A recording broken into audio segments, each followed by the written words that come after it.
Hey everyone, welcome back to VoxQueue. Today, we've got some wild ones. Grab a drink, settle in, and let's get into it. Ethan didn't think anything was wrong until someone casually mentioned the paperwork had already been finalized. And the weird part? He hadn't signed anything yet. That should have been the end of it, but it wasn't. Ethan had already been dealing with enough. Losing someone close, dealing with family logistics, trying to stay level-headed while everything around him felt heavy. So when Jade stepped in and said she'd handle the probate paperwork, it felt like a relief.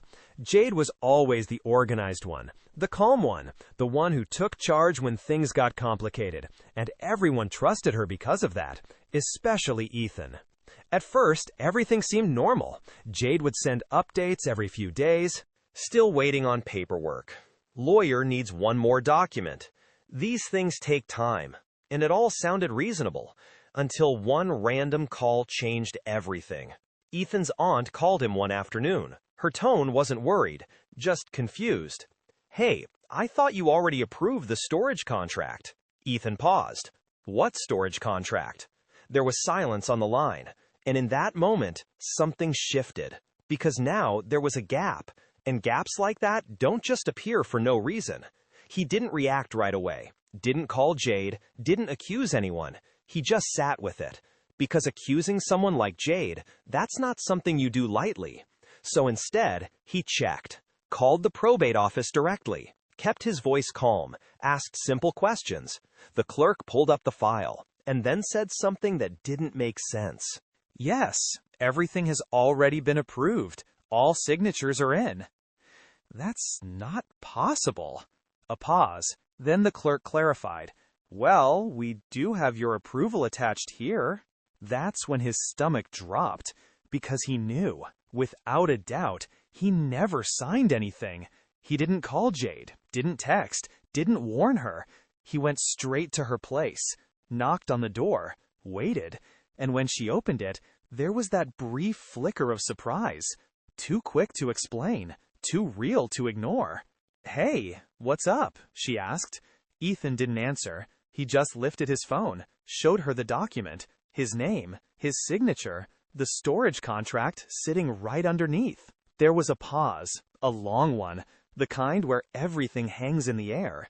Then Jade sighed, looked away for a second, and said, "I was going to tell you." And that's when everything clicked. This wasn't a mistake. It wasn't confusion. It was a decision. She chose to move forward without him, and signed his name like it didn't matter. The argument wasn't loud. It didn't need to be, because the damage was already done. Jade tried to explain, said she was just keeping things moving, said the family was too emotional, said Ethan would have agreed anyway.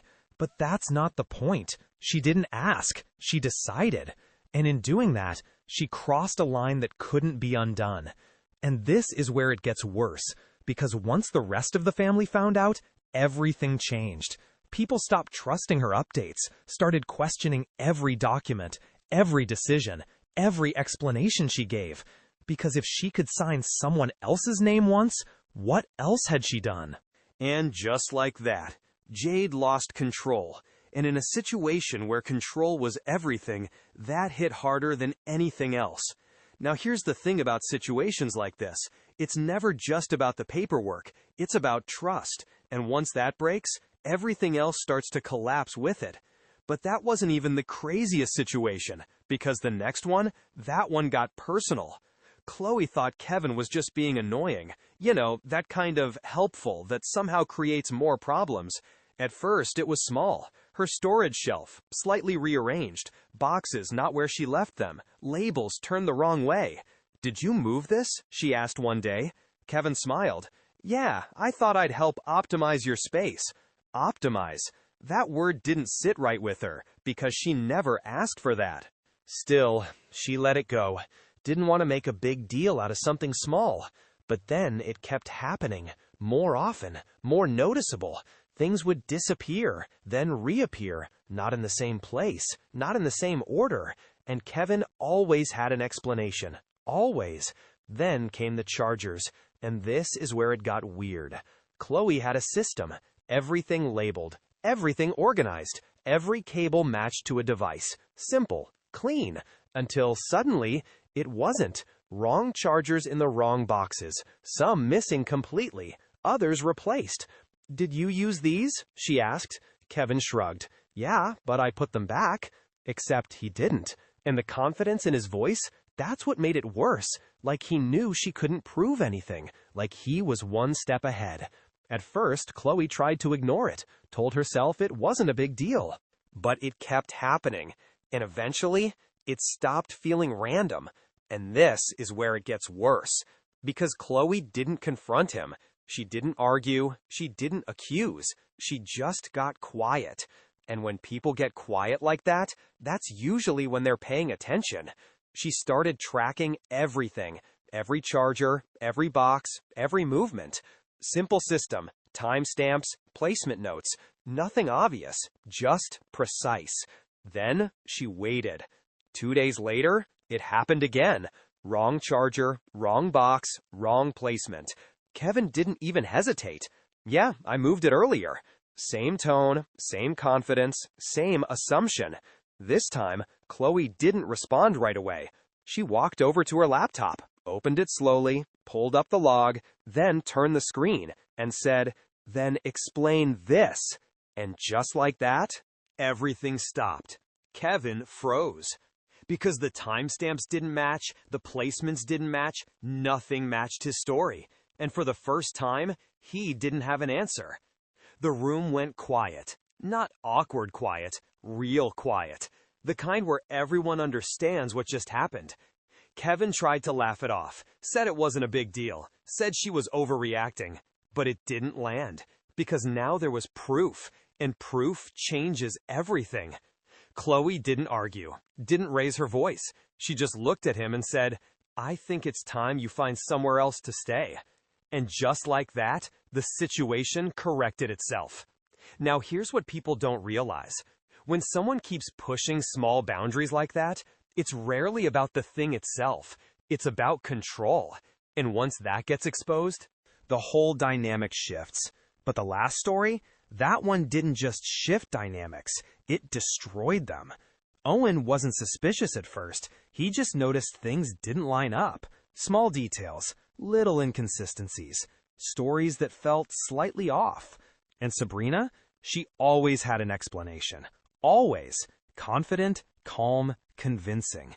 If something didn't make sense, she explained it. If something looked off, she reframed it. And over time, people stopped questioning her, including Owen, until the restaurant bill.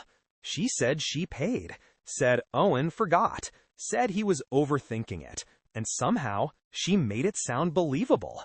But something about it stuck with him. Not enough to confront, just enough to notice. Then came the laptop.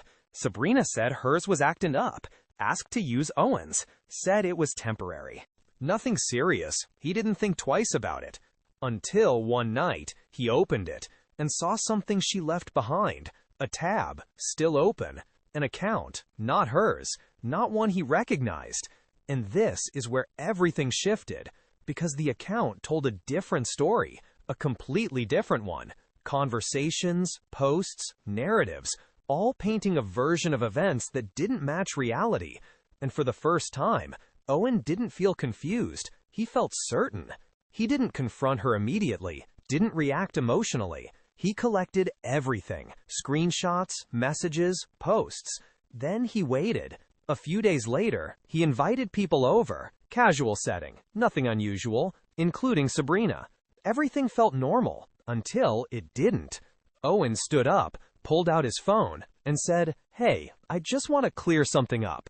Then he turned the screen, showed the account, the posts, the contradictions, and just like that, the room changed. Sabrina's expression shifted instantly, because for the first time, she couldn't control the narrative. No reframing, no redirecting, no explaining it away. Because now, everyone could see both versions, the one she told them and the one she told everyone else. She tried, said it was out of context, said people misunderstood, but it didn't land, because the proof was right there. And when someone's entire image depends on perception, that moment destroys everything. The room stayed quiet. No one defended her. No one stepped in, because there was nothing left to question. And just like that, the story she built collapsed. Now, if you look at all three of these situations, there's a pattern: control, confidence, exposure. Each person believed they could manage the situation, shape the narrative, stay one step ahead, until proof removed that option. And once control disappears, everything else follows. Because the truth doesn't need to be loud, it just needs to be visible. And once it is, there's no going back. If you thought that was wild, wait until you see what happens in the next one.